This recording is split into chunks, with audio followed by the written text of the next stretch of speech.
Okay guys, at this point you should have your restoration layer and you should have your background layer. Everything should be fixed. You should have all the spots out of the back, no cracks on the face. What we're going to do is go ahead and apply a filter to this to get rid of dust and scratches. So we're going to right click on the restoration layer and we're going to choose Convert to Smart Object. Wait for it. It's a little slow. Once that takes place, we're going to go up to Filter, and we're going to do, where is it, Noise, and we're going to choose Dust and Scratches. And what happens, let me show you, I'm going to change this to 10 just so you can see this is a preview. That makes it really, really blurred, and that's what happens when you do this. It just takes the edge and it goes and smooths it out a little bit. So keep your radius around 2, click OK, and that will just smooth out our photo a little bit. Now what we want to do is to turn this into a black and white photo. So we can go down here to Adjustment Layer and we're going to choose Black and White, and it automatically turns it to grayscale, but if you go here you can choose some of these options. I really like, because I've already played with this, you can see when you click them what it looks like. My favorite for this photo is the green filter. I think it lifts where it needs to lift, it smooths out, it looks pretty good. So go ahead and choose the green filter. Close the X to close out, and then I want to do a layer for curves as well. So go right here and select curves. So now that we have curves, I like to choose the black point. So you just select this black one and go right here. This to me I think is the darkest shadow in this photo. So if you click right here, it will adjust your contrast. Now this is a bit too much for me, so I would go up to opacity and change the opacity down to about 43, 37, somewhere in that range. You can see the before and after. If I click off curves, that's what it looked like before. It almost looks like it has like a haze over top of it. If I click it back on, it's nice and sharp. The contrast looks good. All right, now that we're done, let's go ahead and click up here. We're going to choose Flatten Image. Okay. Once our image is flattened, we want to save this as black and white. So we're going to go to File, Save As, and we're going to change the name of this to, I think it said, your guy says Practice, and then change it to say black and white. And again, you want to save it in the V drive, ME2, Principles of Art, Media and Communication, find your class, student folders, find your name, and save it there. Okay. Now that we have this saved and we have it in black and white, we're going to turn around and add color to it. So to add color, the first thing we want to do is to change our image mode. We're going to go to Image Mode, and we want to make sure that it's CMYK. And it's going to give you this notice. Go ahead and click OK. And next thing we're going to do is start adding adjustment layers. So if we click right here to an adjustment layer, I can do Adjustment Layer, Solid Color. Now let's do a color for the skin tone. You're going to want a little bit darker than what it would normally be, just because we're going to choose a blending mode to soft. So I click OK here. And under the blending mode, I'm going to change it from normal to say soft light. Now it applies it to the whole thing, which we don't want.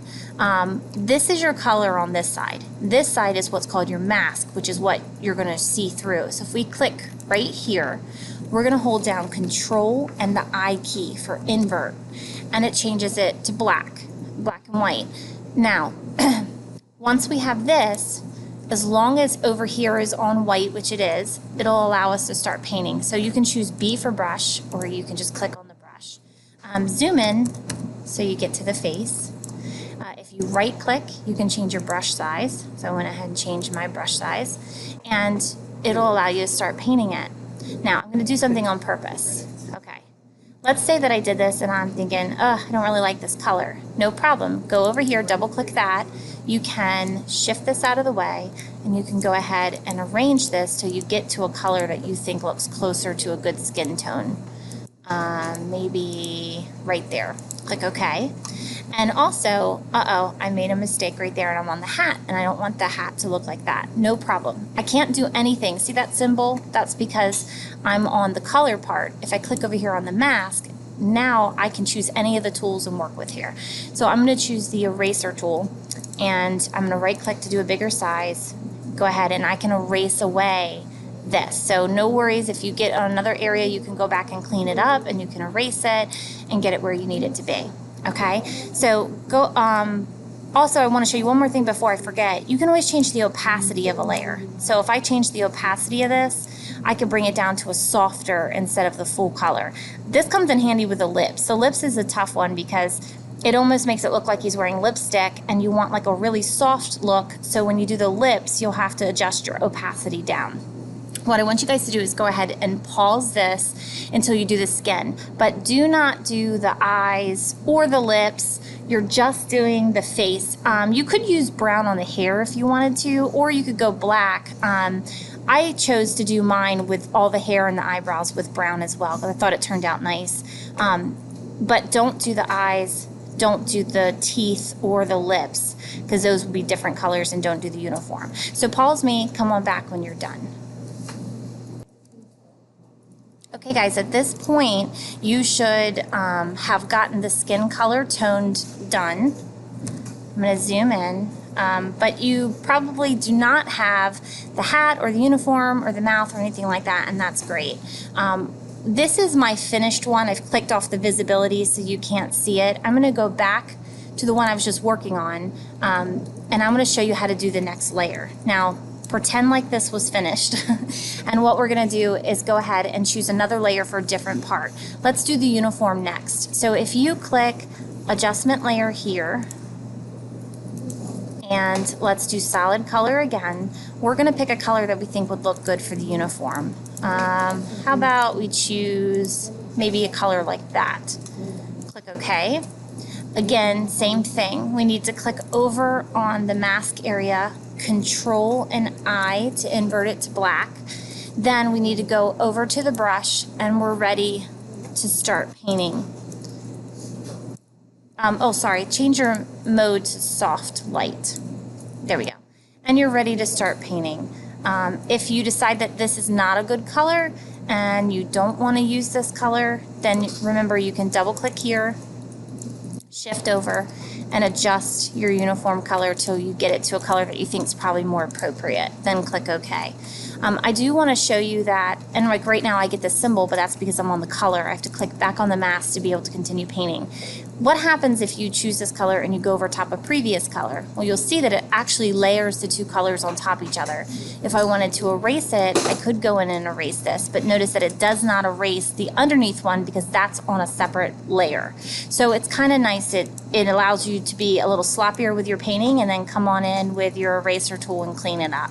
So go ahead and pause me and make sure that you get the uniform done. You want the hat to match the uniform, but you do not want to do the buttons or the tie.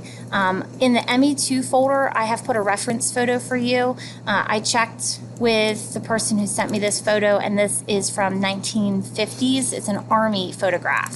So if you go into materials for class and you go to photo restoration, I've added this 1950 reference photo, and this is what it looks like. So we can see that the top of the hat should have like this maroon kind of edge.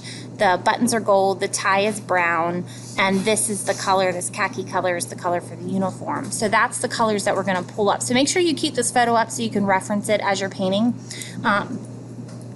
Go ahead and pause me and then come on back when you're done with this. Okay guys, at this point you should go ahead and have the uniform done. Remember, we're leaving this edge because we're going to paint that the maroon color, and we haven't done the tie yet, we haven't done the buttons. I accidentally colored over this button. I'm looking at that now. So if I click on my uniform layer, I can take the eraser tool and make sure that I'm on the mask section, and I can erase away. I should zoom in for this, but I didn't. I can clean that up later. I can erase away. So we want to do the tie brown, and we want to do the buttons gold, and the lips we want to do pink, and then we want to add this trim, and we also want to do the background. So it's the same process as before. You're gonna, anytime you want to do a new layer, you're gonna do new adjustment layer right down here, solid color. Make sure you change it to soft light, and you pick the color that you want. This is what I've done. This is my lips. Here's my tie. And I did the background like a bluish gray. The only thing that I have left to do is to trim on the hat, and I want to do his eyes like a darker color. And then I might do the eye whites with just pure white to get in there and really change the opacity down on that, but just so it doesn't look like a grayscale like black and white, but it looks like a true white. And then I want to do gold for the buttons. So all in all, looks pretty good. Let me know what questions you guys have.